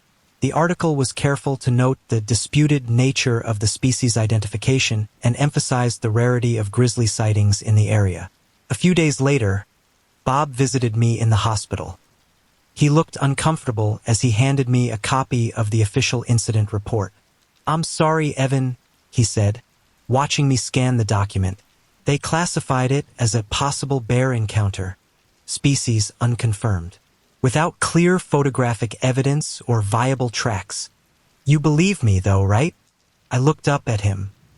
"You heard it all happen." Bob was quiet for a moment. "I believe something big got you, and honestly, those claw marks." He shook his head. "But officially, my hands are tied. We can't confirm species without physical evidence. So that's it."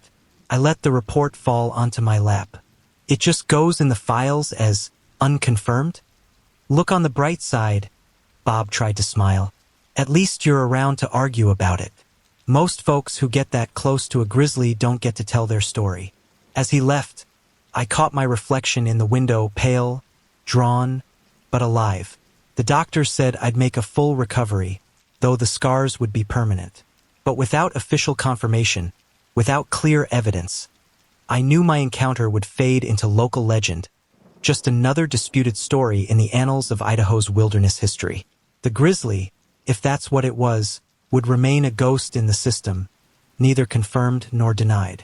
And I would join the ranks of those who carried their proof in scars and memories, unable to convince a world that demanded more concrete evidence than the marks left by tooth and claw. The hospital room became my world for 2 weeks as fall crept toward winter outside my window. The first snowfall of the season dusted the mountains while I learned the mundane rhythm of recovery.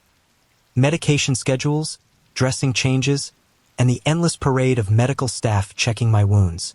"Looking good today, Mr. Mills," Dr. Sarah Patel said during morning rounds, carefully examining the 3 parallel gashes that ran across my back. "The tissue is healing nicely. No signs of infection." I tried to crane my neck to see, but the movement sent a sharp pain through my shoulder. "When can I start moving normally again?" "That's actually what I wanted to discuss." She pulled up a chair, tablet in hand. "We're ready to start physical therapy. The wounds are stable enough now, but we need to prevent excessive scar tissue from limiting your mobility." The word scar hung in the air.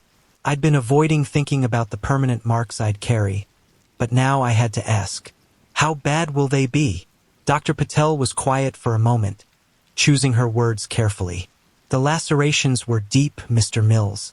You'll have 3 distinct scars, each approximately 18 inches long. They'll fade somewhat over time, but..." She paused. "They'll be noticeable." I nodded, processing this. "And the muscle damage? That's why physical therapy is crucial." She pulled up some diagrams on her tablet. "The bear's claws tore through several muscle groups. With proper rehabilitation, you should regain full function, but it will take time and dedication." Later that afternoon, I met Jake, my physical therapist, a former Marine with the kind of relentless optimism that could either inspire you or drive you crazy. "All right, let's see what we're working with," he said, helping me sit up on the edge of the bed. "Try to raise your right arm for me, just until you feel resistance." I managed to lift it about halfway before the pull of damaged muscle tissue stopped me, sending burning pain across my back. "Good," Jake nodded, making notes. "Now the left." The left was worse. The bear's claws had cut deeper on that side.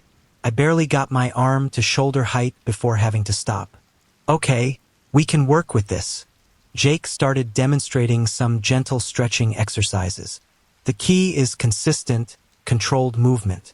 Push to the edge of discomfort, but not into pain." The next few days fell into a new routine. Mornings were for wound care and doctor visits. Afternoons belonged to Jake and his increasingly challenging exercises. Nights were the hardest. Another nightmare? Jennifer asked one evening, finding me standing in front of the bathroom mirror. She'd been staying in the hospital room with me whenever she could, sleeping in the uncomfortable recliner despite my protests. Yeah, I admitted, trying to see the wounds in my reflection. Keep feeling the claws. She came up behind me, carefully wrapping her arms around my waist, avoiding the bandages. Want to talk about it? Same dream. I'm in the forest, but this time I can't move. Just have to stand there while it...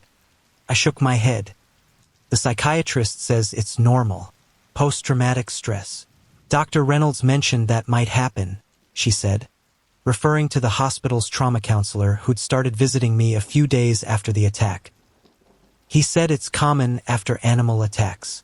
The physical therapy sessions grew more intense as the wounds healed. Jake pushed me harder each day, working to break up scar tissue and rebuild strength in the damaged muscles. You're compensating with your right side, he pointed out during one particularly challenging session. Try to keep your shoulders level. Sweat beaded on my forehead as I struggled through the movement. This didn't seem so hard when I was just hunting elk.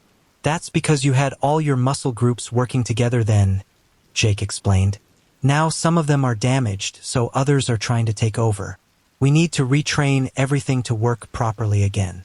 By the end of the second week, I could manage basic movements without severe pain. Dr. Patel seemed pleased with my progress during her final examination. The stitches can come out next week, she said, gently probing the healing tissue. The scars are still quite red, but that will fade over time. You'll need to keep them out of direct sunlight for at least 6 months. And work? When can I go back? Light duty in about a month, assuming you keep up with your PT. She made some notes in my chart. But no heavy lifting or strenuous activity for at least 3 months. That evening, alone in my room, I finally worked up the courage to really look at my back. Using a hand mirror in the bathroom, I examined the angry red lines that now marked my flesh.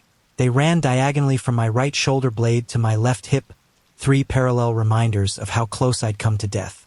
The outer 2 gashes were slightly shorter, but the middle one was deep and pronounced. Together, they looked almost like a signature, nature's way of marking its territory on my skin. They're actually kind of badass.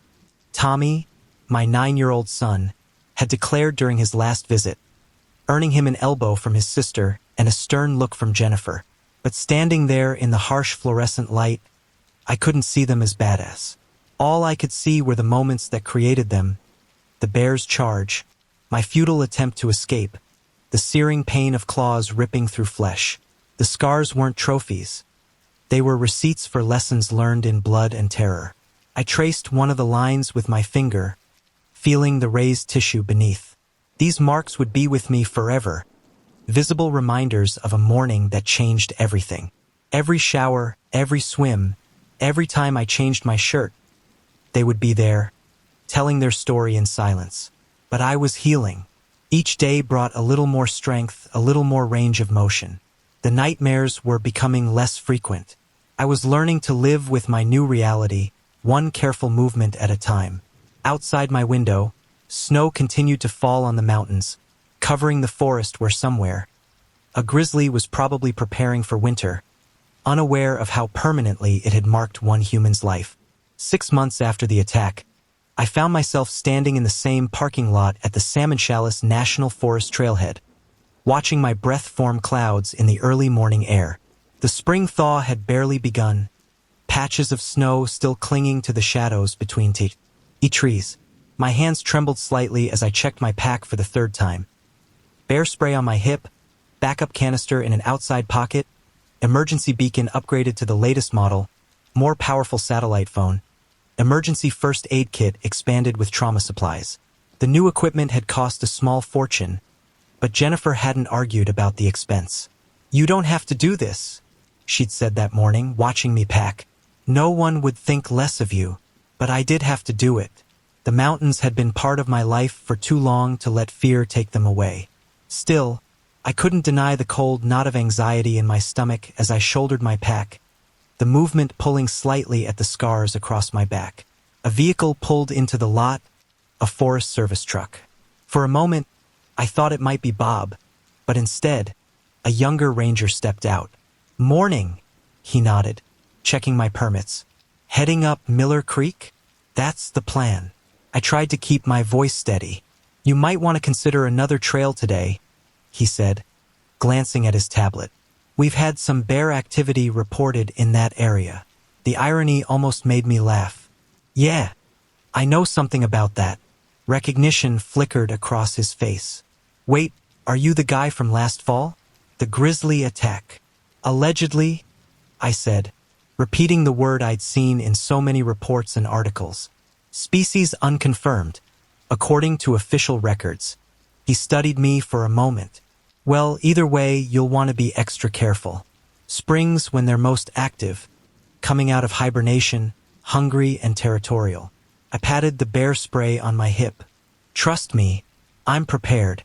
Every step down the familiar trail sent echoes of memory through my mind.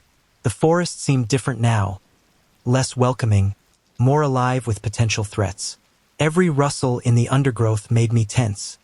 Every shadow held possible danger. New warning signs had been posted along the trail. Caution, active bear territory, and bear safety protocols in effect. I wondered if they were a direct result of my encounter, but there was no way to know. The bells on my pack jingled with each step, another new addition to my gear. Some hunters mocked them as dinner bells, but I'd take mild embarrassment over another surprise encounter any day. As I approached the clearing where it had happened, my heart rate spiked. The landscape had changed with the seasons, but I recognized it instantly. My body remembered, even if the forest showed no signs of that morning's violence. I stopped, unclipping my bear spray, and scanned the area. The overturned rocks and torn up earth from that day had been smoothed over by winter storms, but I could still picture every detail. Where I'd stood, where the bear had emerged, the tree I'd hit when I fell. "Getting it together, Evan," I muttered to myself, using the same words I'd said that day. They tasted different now. Movement caught my eye, but it was just a pine marten, scurrying up a tree.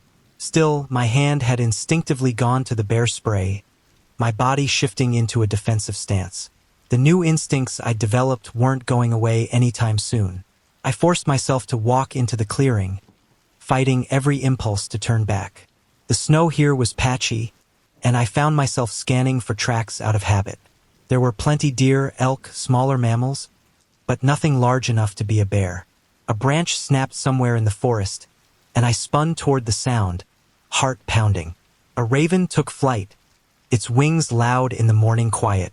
I realized I'd drawn the bear spray without conscious thought, the canister ready in my trembling hand. "Easy," I told myself, forcing my breathing to slow. "Just a bird." But my eyes kept moving, scanning the tree line, looking for that distinctive shoulder hump, that massive head. The forest had taken on a dreamlike quality, overlaid with memories of that morning. The bear's huffing breath, the sound of its charge, the searing pain of the attack. I reached around and touched my back through my jacket, feeling the raised lines of the scars. They still pulled when I moved certain ways, constant reminders of how quickly life could change. New sounds filtered through the trees of voices, approaching from down the trail. A pair of hikers appeared, looking startled to find someone else out this early. "Morning," the woman called out cheerfully. "Any wildlife sightings?" I almost laughed at the question. "Nothing big," I managed to say, "but keep your eyes open. This is bear country." They nodded, adjusting their own bear spray holsters before continuing down the trail. I watched them go, wondering if they'd read about what happened here, if they took the warning signs seriously or saw them as just another bureaucratic precaution. Standing there in the clearing, I realized something.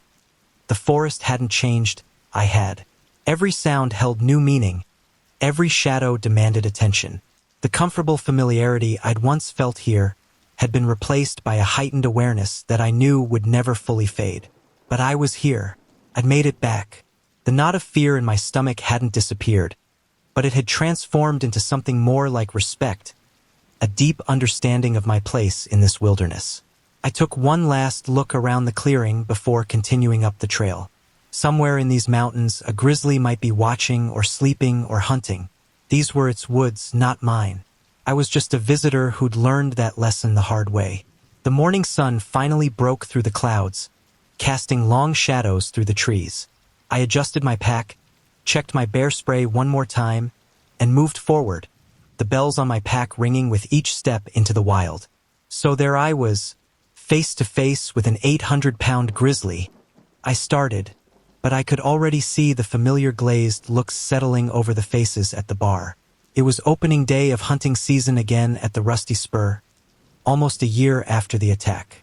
Ah hell, Mills is telling his bear story again, Chuck Hansen muttered into his beer. The other regulars shifted on their bar stools, some making polite excuses to head to the bathroom or step outside for a smoke. I let the story trail off, taking a long pull from my bottle. Kelly, the bartender, gave me a sympathetic look as she wiped down the counter. "I believe you, Evan," she said softly after the others had moved away. My grandfather had a similar encounter back in '82. No one believed him either. I nodded, appreciating the gesture but knowing it didn't really matter anymore. The truth was, the story had become just another tall tale in a town full of hunting legends and campfire stories. The next morning, I drove past the new warning signs the Park Service had posted at popular trailheads. They'd updated all the bear safety information in the area, though they never directly connected it to my incident. Caution, active bear habitat, and maintain safe distance from wildlife, they proclaimed in bold letters, accompanied by stark illustrations of proper food storage and bear spray usage. At the local swimming pool where I took Tommy for his lessons, I caught the usual stares as I got changed. The 3 parallel scars running diagonally across my back had faded from angry red to silvery white, but they were impossible to miss. Parents would quickly look away when I turned around, but their children weren't so subtle. "What happened to your back, Mr. Mills?" Tommy's friend Brady asked one day, his eyes wide with curiosity. Before I could answer, Tommy jumped in proudly. "A bear did it. A huge grizzly. My dad fought it off." "Tommy," I said quietly, "what have we talked about?" He looked down at his feet. "Sorry, Dad. It was a bear encounter. Species unconfirmed." The official phrasing sounded strange coming from a 9-year-old's mouth, but he'd heard it enough times by now to have it memorized. Later that week, I had my regular checkup with Dr. Patel, who had monitored my recovery from the beginning. "Full range of motion has returned," she noted, watching me perform a series of movements. "Any lingering pain or stiffness?" "Just when the weather changes," I admitted. "The scars get tight sometimes, especially before storms." She nodded. "That's normal with deep tissue injuries. The scar tissue doesn't have the same elasticity as regular skin and muscle." "Have you been maintaining your physical therapy exercises?" "Most days. The gym installed some new equipment that helps." I didn't mention that I'd specifically asked them to position the mirrors so I couldn't see my back while working out. As I was leaving the clinic, I passed the waiting room television where a local news station was running a story about increased bear activity in the region. The reporter stood in front of familiar-looking woods, speaking seriously about proper safety precautions. Following several unconfirmed bear sightings in the Salmon Chalice area, she was saying, "Authorities remind visitors to remain vigilant and follow established safety protocols." I thought about calling the station, telling them my story again. But what would be the point? Without photos, without clear tracks, without official confirmation, it would just be another voice claiming to have seen something extraordinary in the woods. That evening, I found Sarah going through old photos on her phone. She looked up as I entered the kitchen. "Dad, I found that picture from last summer, right before." She trailed off, then showed me the screen. There I was, grinning proudly in my hunting gear, standing at that same trailhead where everything would change a few weeks later. "You look different now," she observed with the brutal honesty of a 12-year-old. "Different how?" She thought for a moment. "More serious, like you're always watching for something." She wasn't wrong. The attack had changed me in ways that went beyond the physical scars. I found myself constantly scanning my surroundings, even in town. Every unexpected noise made me tense. I developed what Jennifer called my survival shuffle, a way of walking that kept me aware of all possible escape routes. That night, I woke up gasping from the dream again. It was always the same. The sound of heavy breathing behind me, the feeling of claws tearing through flesh, the terrible certainty of being prey. Jennifer stirred beside me but didn't wake. She'd grown used to my nighttime terrors. I made my way to the bathroom, turning to examine the scars in the mirror as I'd done countless times before. They told a story that no one quite believed, yet couldn't completely dismiss. A story written in flesh about the thin line between civilization and wilderness, between hunter and hunted. Outside, a dog started barking frantically, then fell silent. My heart rate spiked automatically, every sense suddenly alert. It took several minutes of conscious breathing to remind myself that I was safe, that the bear was miles away in the mountains where it belonged. But part of me knew better. Part of me would always be in that clearing, learning the hard way that we're not as removed from nature as we like to think. The grizzly, if that's what it was, had left me with more than just scars. It had left me with a permanent awareness of our place in the natural order, a lesson written in 3 parallel lines that would never completely fade. As I climbed back into bed, Jennifer reached out sleepily and took my hand. She didn't need to ask about the dream anymore. She just held on, anchoring me to the present, to safety, to civilization. But even as I drifted back to sleep, some part of me remained alert, listening for heavy breathing, for the sound of branches breaking under massive paws, for the approach of something wild and unstoppable in the night. A year to the day after the attack, I found myself sitting in my living room, watching a documentary about grizzly bears in the greater Yellowstone ecosystem. Jennifer had given me a concerned look when she saw what I was watching, but said nothing as she took the kids to soccer practice. The grizzly bear, Ursus arctos horribilis, the narrator intoned, is not naturally aggressive toward humans. Most encounters occur when bears are surprised or defending territory. The footage showed a massive grizzly turning over rocks in a meadow, searching for insects and grubs, exactly like the signs I'd seen that morning. The movement was so familiar it made my scars tingle. "You know what's weird?" I said to Dr. Reynolds during our final counseling session earlier that day. "I don't hate it. The bear, I probably should, but I don't." He nodded, making one last note in my file. "That's actually quite common among attack survivors." "Why do you think that is?" I thought about it, touching the scars through my shirt, a habit I developed over the past year. Because it wasn't personal. It wasn't being evil or malicious. It was just being a bear. And how does that understanding affect you? It helps, actually, knowing it was just doing what comes naturally, defending its territory, probably protecting a food source I didn't see. Makes it easier to process somehow. On the TV screen, a wildlife biologist was explaining typical bear behavior. When a grizzly charges, it's often a bluff, a warning to leave its territory. Even when contact occurs, most attacks are defensive rather than predatory. The bear typically disengages once it perceives the threat has been neutralized. I remembered the sound of the bear's retreat, the heavy footfalls moving away through the forest after that single, devastating swipe. Could have done so much more damage, could have easily killed me.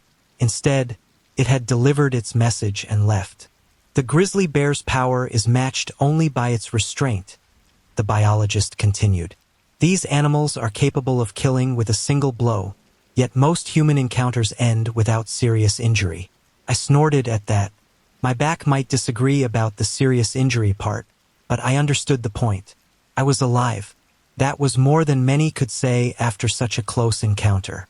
The documentary shifted to showing thermal imagery of a grizzly's daily movements.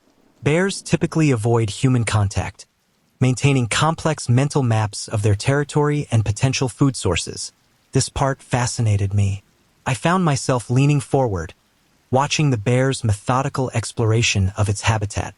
Everything had a purpose, each turned rock, each marked tree, each chosen path. The randomness I'd once perceived in wildlife behavior was revealed as anything but random. My phone buzzed, a text from Bob Mitchell. "Thought you'd want to know. Confirmed grizzly tracks 3 miles north of Miller Creek this morning. Different bear, based on size. Stay safe out there. I appreciated that he still kept me in the loop, even though I'd scaled back my hunting considerably. I still went out, but differently now.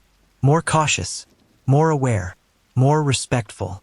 The documentary moved on to showing bears teaching their cubs, passing on crucial survival knowledge.